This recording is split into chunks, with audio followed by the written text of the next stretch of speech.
Hey everybody, Bill with American Liberty Fighters. Hope everybody's having a great Saturday. It is Saturday, June 25th. I think that's the date. Anyhow, I just want to put a quick video out, or I'm going to try to put a quick video out. My videos typically aren't short, but I want to talk a little bit about what's been going on lately with the mass shooting in Orlando a few weeks ago.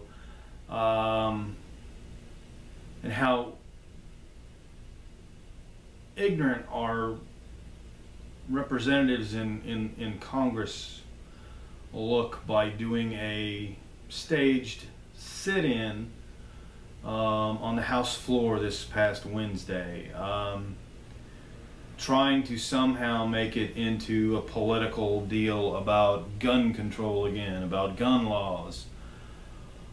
Because they didn't pass any gun law resolutions in Congress. And there's a reason for that. I mean, just because Hollywood says they want gun laws, just because musicians say they want gun laws, they want stricter gun laws, they want to ban this, they want to ban that, or because some stupid, ignorant politician decides that they should be able to be provided protection by guns, or those who carry guns, and that the normal everyday citizen doesn't need a gun because, well, the government will after all protect you with their guns, which if you know your history, never quite works out the way they say they are going to do it.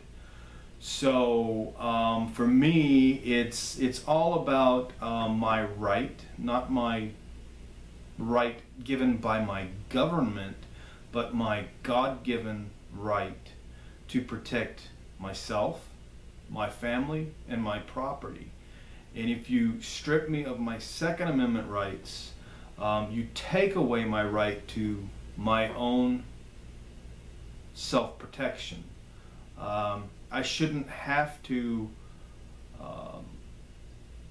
rely upon the government or someone else to provide for my own protection. It falls upon me, not somebody else. I mean, sure, I could call 911 and tell them somebody's breaking in, or tell them whatever. I could call 911 if there's an emergency that happens, but the likelihood of a police officer showing up in time to save my life or someone else's life is a lot less likely than if I were to have my own weapon and call 911 after I provide my own protection. It's really that simple. I guess for those of you maybe who have forgotten or have never read, I have with me a pocket-sized Constitution. It has the Constitution in it. It actually has the Declaration of Independence in it too, and the Gettysburg Address, and all of the Constitution. So just for those of you who may have forgotten or hadn't read it, maybe I should read the Second Amendment to you, and then I'll end my video, because I mean, reading the Second Amendment, it's kind of all you really, at that point, what else is there to do? What else is there to say? Congress doesn't need to push their gun laws, their gun views. Senator Feinstein thinks that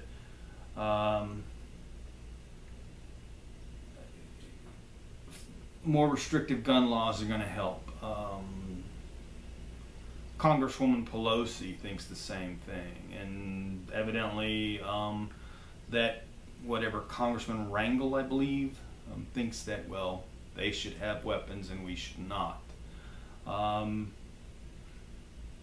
think they're all morons. I think that the American citizenry doesn't quite get that they're our representatives, they're not our leaders.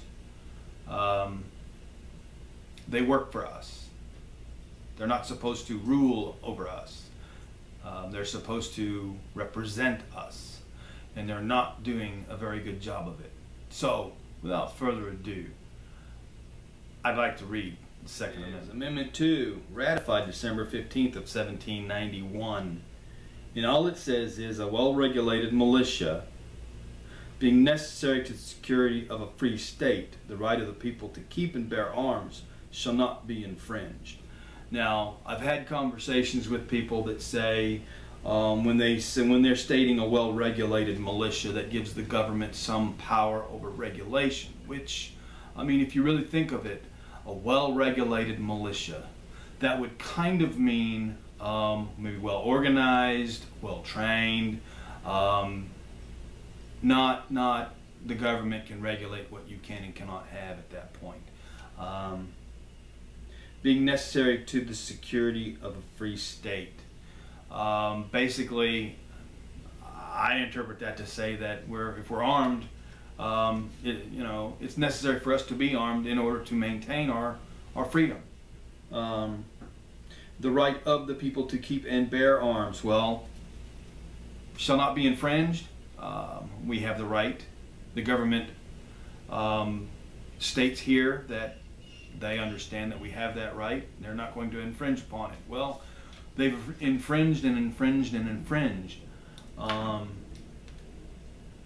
don't necessarily disagree that we don't need background checks, because I honestly don't want someone carrying a weapon that's not mentally stable, or that has a propensity to commit violent acts.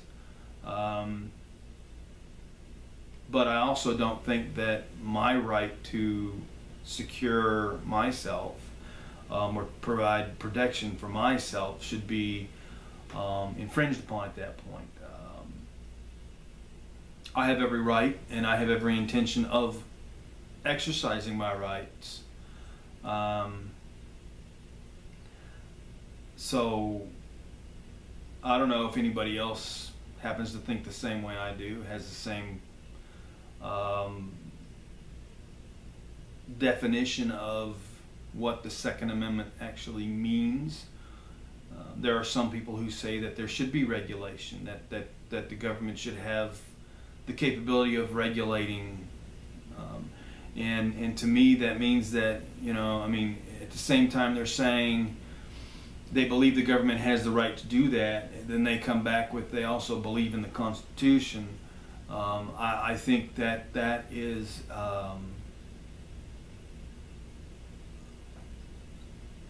there's no way you can believe in both ways.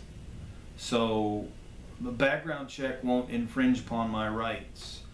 The government having a database with everybody that owns a weapon and where they live and what kind of weapon, that could have the propensity to infringe upon my right, because then the government knows who to come and knock on the door to seize weapons if they so choose. So I think if I go in to buy a weapon and they want to do a background check, the government at that point knows that I've gone and looked at buying a weapon. They don't need to know what kind of weapon. They don't need to know if I purchased the weapon. They just need to know that I looked into it. And that at that point I passed a background check, or I didn't pass a background check. But other than that, the government needs to stay the hell out of my life.